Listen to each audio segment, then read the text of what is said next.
Bonjour. Le tableau de l'analyse de variance ANOVA et les tests de Fisher. Alors, le tableau de l'analyse de variance, normalement, c'est l'image du modèle de la régression linéaire simple. Alors, concernant dans la partie, dans la deuxième vidéo, on a essayé d'étudier, ou bien on a essayé d'expliquer trois types de variations. Alors, on a la variation totale, donc il y a une variable qu'on cherche à expliquer, les YI. Alors, il y a la variation totale de YI, la variation totale de YI. Donc, on a introduit bien sûr le principe du moindre carré ordinaire pour trouver et pour utiliser le concept de la somme carré totale. Donc, on a trouvé que la somme carré totale, c'est la variation totale de YI qui est égale à la somme de YI moins Y bar au carré. C'est bien. Alors, on a trouvé que cette variation est égale à la somme des deux variations. Alors, il y a une variation qui est due à la variable explicative. C'est la somme carré explicative, qui est égale à quoi? La différence entre la moyenne, ou bien, pardon, la valeur estimée et la moyenne.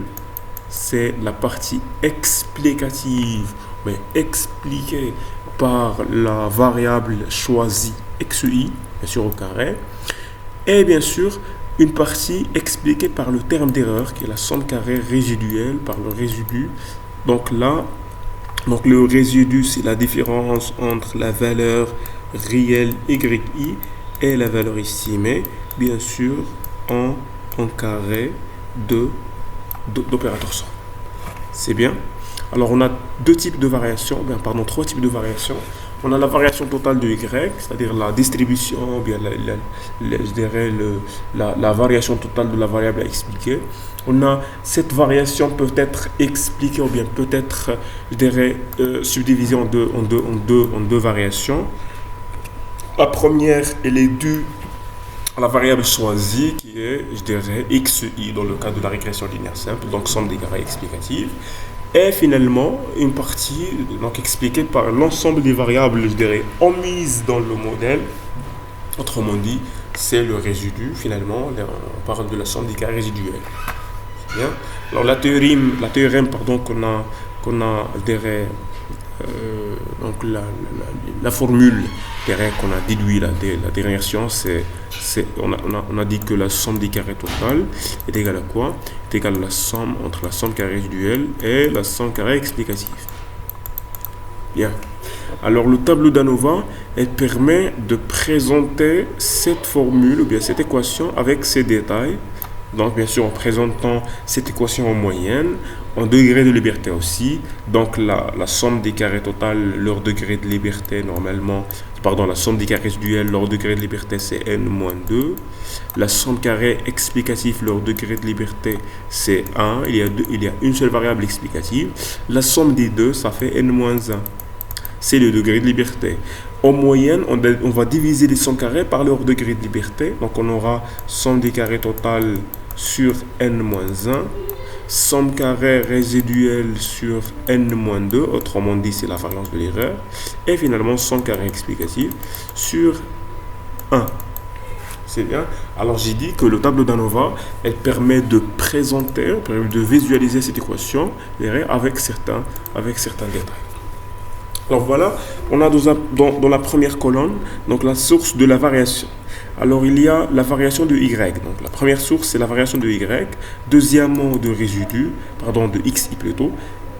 Deuxièmement de résidu, donc de XI, c'est-à-dire la variable explicative, de résidu epsilon I. Et finalement total, c'est-à-dire la variation de Y. C'est bien sûr que le modèle c'est YI est égal à alpha plus bêta x plus epsilon. C'est-à-dire soit cette partie qui va expliquer Y, soit cette partie qui est le résidu, soit pour expliquer cette partie. C'est bien. Alors, la somme carrée, alors on a la somme carrée explicative qui est égale à la somme de Y et chapeau moins Y bar le tout carré. La somme carrée résiduelle qui est égale à la somme de Y et moins Y chapeau au carré. Et finalement, la somme des carrés totales, c'est la somme des deux. Donc, Hadi plus Hadi, la somme carrée totale. Bien. Alors, le degré de liberté de la somme carrée explicative, normalement, c'est 1. Pourquoi? Parce qu'on a un seul X. dans le modèle. Donc il y a une seule variable explicative. Et le résidu, ce y moins y chapeau, le tout carré, c'est donc leur degré de liberté, c'est n-2. Pourquoi? Parce qu'on a on a deux variables aléatoires, alpha chapeau, bêta chapeau dans le modèle. Et on a n est égal normalement n. Donc, à partir de n, on doit, je dirais, soustraire les variables aléatoires qui sont donc 2, la constante et la pente. Donc, si on aura n-2. Donc, la somme des deux, je dirais, éléments, ou bien les deux degrés de liberté, donc on a 1 pour la somme carrée explicative et n-2 pour la somme carrée résiduelle, on va avoir, je dirais, n-1. Alors, le degré de liberté totale, c'est n-1. Alors, la somme carrée en moyenne, la somme carrée moyenne, c'est le rapport entre la somme carrée, donc je dirais la somme carrée simple sur le degré de liberté. Alors la somme carrée moyenne explicative, c'est la somme du carré de régression. Bien, explicatif, c'est la même chose, sur 1. La somme carrée moyenne résiduelle, c'est la somme carrée moyenne des résidus, donc des résidus, sur n-2 plutôt, donc c'est n-2. Et la somme carrée moyenne totale, c'est la somme carrée totale sur n-1. C'est bien. Alors normalement, la somme carrée moyenne résiduelle, c'est la variance de l'erreur, c'est sigma carré. C'est bien.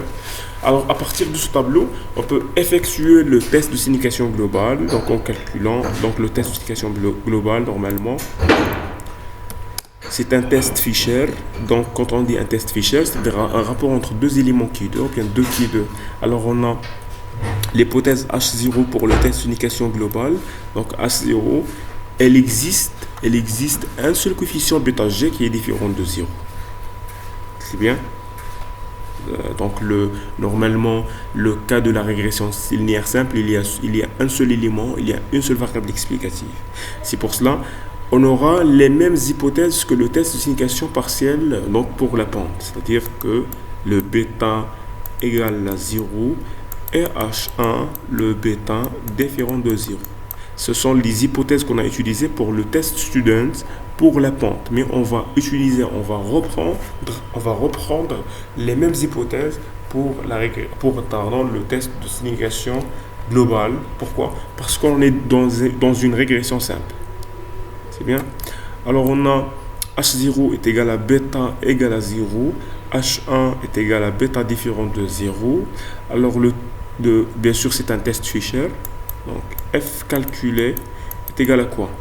C'est le rapport entre les sommes carrées moyennes explicatives et la somme carrée moyenne résiduelle.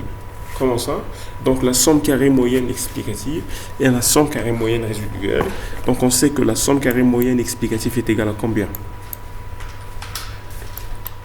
Donc la somme carrée moyenne explicative, c'est la somme carrée de régression bien explicative sur 1 sur la somme carrée moyenne résiduelle, c'est la somme carrée résiduelle sur n-2.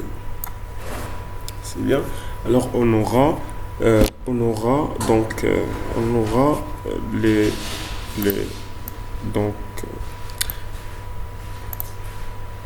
ça sera égal à la somme carrée explicative sur somme carrée résiduelle sur n-2.